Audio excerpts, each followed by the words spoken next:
Assalamualaikum warahmatullahi wabarakatuh.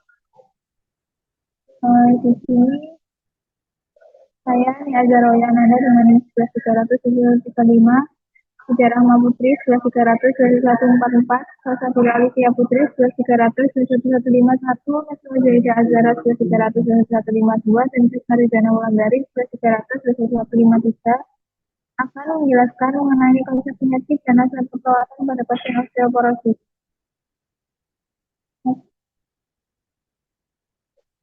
Osteoporosis secara harfiah, kata osteo berarti tulang dan kata spons berarti lubang. Istilah umum adalah tulang spons. WHO dan para ahli mendefinisikan osteoporosis sebagai penyakit yang ditandai dengan rendahnya massa tulang dan kerusakan jaringan mikrostruktur tulang, sehingga tulang menjadi rapuh dan meningkatkan risiko patah tulang.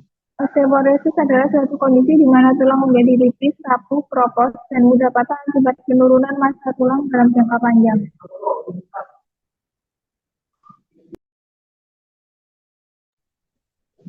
Etiologi berikut ini adalah faktor risiko osteoporosis yang tidak dapat dikendalikan, yaitu ada jenis kelamin, usia, ras, iklim dan tempat tinggal, riwayat keluarga, struktur tubuh, dan menopause.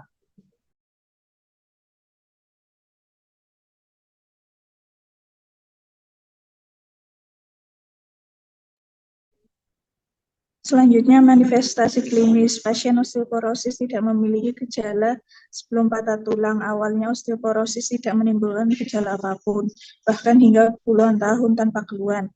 Jika kepadatan tulang berkurang hingga tulang kolaps atau hancur, maka akan terjadi nyeri dan perubahan bentuk tulang. Jadi seseorang dengan osteoporosis seringkali akan mengalami gejala atau keluhan sebagai berikut. Yang pertama, ada tinggi badan berkurang, bungkuk atau perubahan bentuk tubuh. Yang ketiga, ada fraktur. Yang keempat, sakit saat tulang patah.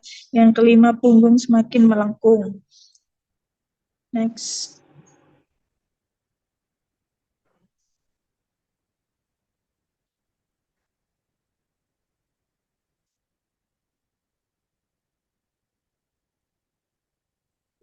Selanjutnya ada klasifikasi yang berdasarkan penyebab.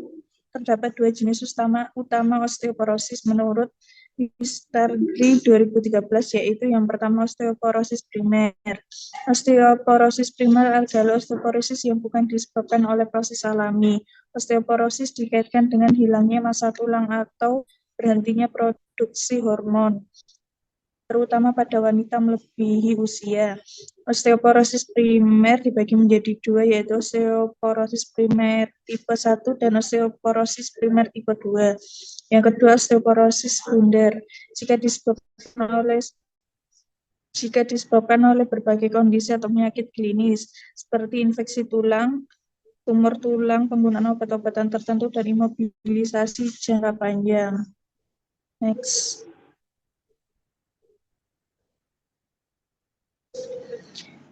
Patofisiologi. Setelah menopause, kadar hormon estrogen semakin menipis dan kemudian tidak diproduksi lagi. Akibatnya osteoblas pun makin sedikit diproduksi. Terjadi ketidakseimbangan antara pembentukan tulang dan kerusakan tulang. Proses osteoporosis sendiri diakibatkan faktor-faktor berikut, yaitu genetik, gaya hidup, alkohol, penurunan produksi hormon. Akibat produksi osteoblas semakin sedikit, maka terjadi ketidakseimbangan antara pembentukan tulang dan kerusakan tulang. Ini menyebabkan osteoklas menjadi lebih dominan dan tidak lagi bisa diimbangi dengan kerusakan tulang, mengakibatkan penurunan massa tulang.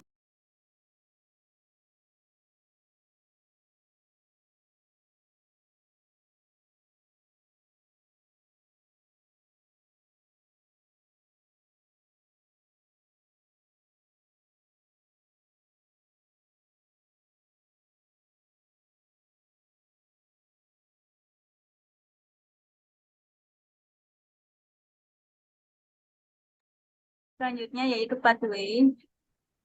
Osteoporosis disebabkan karena genetik, gaya hidup, alkohol, penurunan produksi hormon yang menyebabkan penurunan massa tulang, osteoporosis, kiposis, dan menyebabkan perubahan bentuk tubuh serta keseimbangan tubuh menurun dan muncullah diagnosa keperawatan gangguan mobilitas fisik.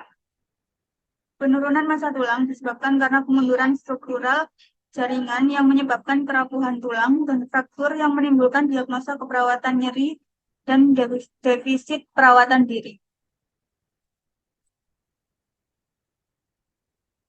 Selanjutnya yaitu komplikasi. Osteoporosis lambat laun dapat menyebabkan tulang menjadi panas, rapuh, dan rentan patah.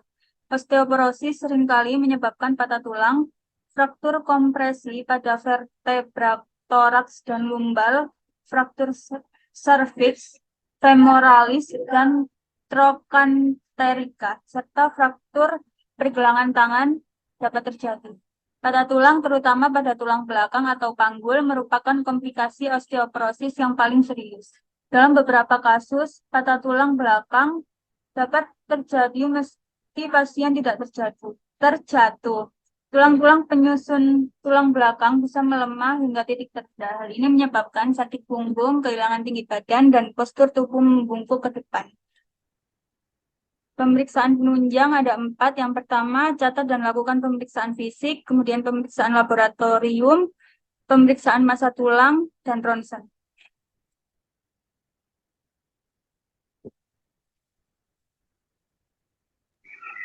Selanjutnya tenaga lapangan pengobatan osteoporosis itu pertama edukasi atau pendidikan atau penyuluhan pendidikan. Kedua, latihan dan rehabilitasi termasuk eksersis. Ketiga, pengobatan medikamentosa terapi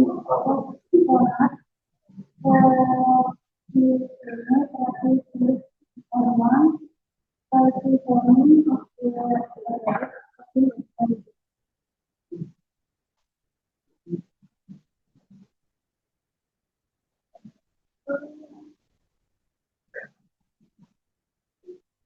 kemudian ada teknologi.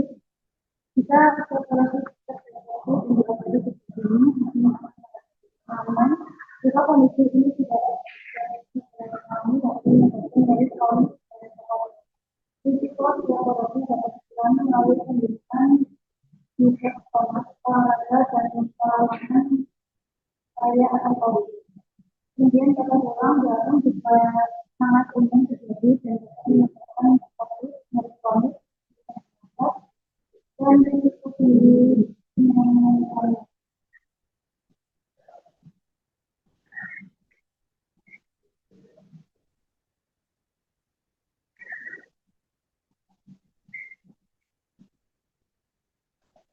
Selanjutnya ada evidensi pengaruh pemberian dosis relaksasi dari terhadap stimulus pada pasien post-operasi faktor. Maka penelitian ini menggunakan populasi dengan menggunakan bersama riset post-op tanggal pada eksperimen kelompok yang memiliki variasi pada instrumen ini berupa saluran operasional prosedur teknik relaksasi dengan garis SOP kompres dingin gambar observasi yang meliputi karakteristik responden dan untuk mengukur perubahan persepsi nyeri dengan menggunakan visual analog scale, sedangkan instrumen penelitian visual analog scale teruji validitas dan variabilitas.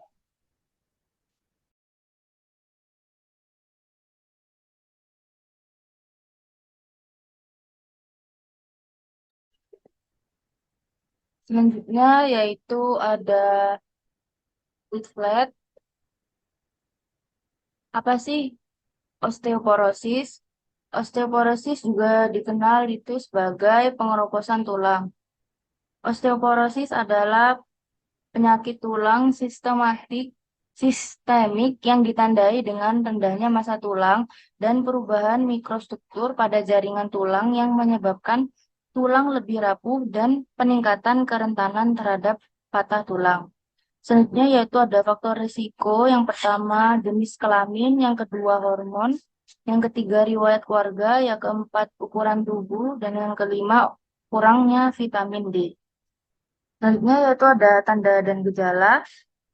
Yang pertama yaitu tinggi badan berkurang. Yang kedua, perubahan bentuk tubuh. Yang ketiga, tulang mudah patah. Yang keempat, sakit punggung tanpa sebab. Dan yang terakhir yaitu kekuatan genggaman melemah.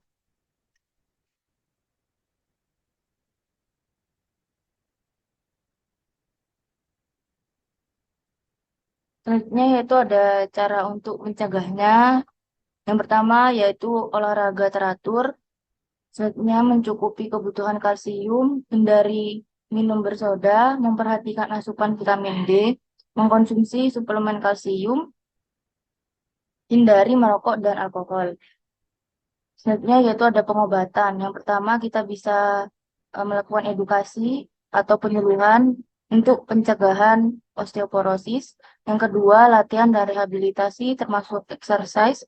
Yang ketiga, pengobatan medikamentosa.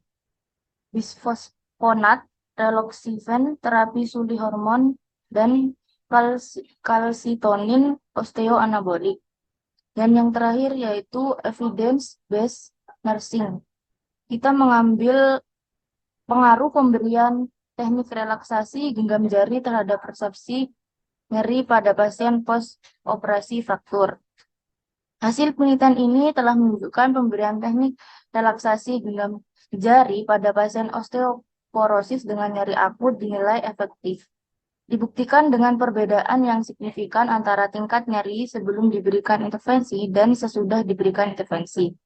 Kombinasi relaksasi genggam jari merupakan metode yang efektif, minim efek samping, ekonomis, terjangkau, dan mudah untuk diaplikasikan untuk mengurangi nyeri pada pasien osteoporosis.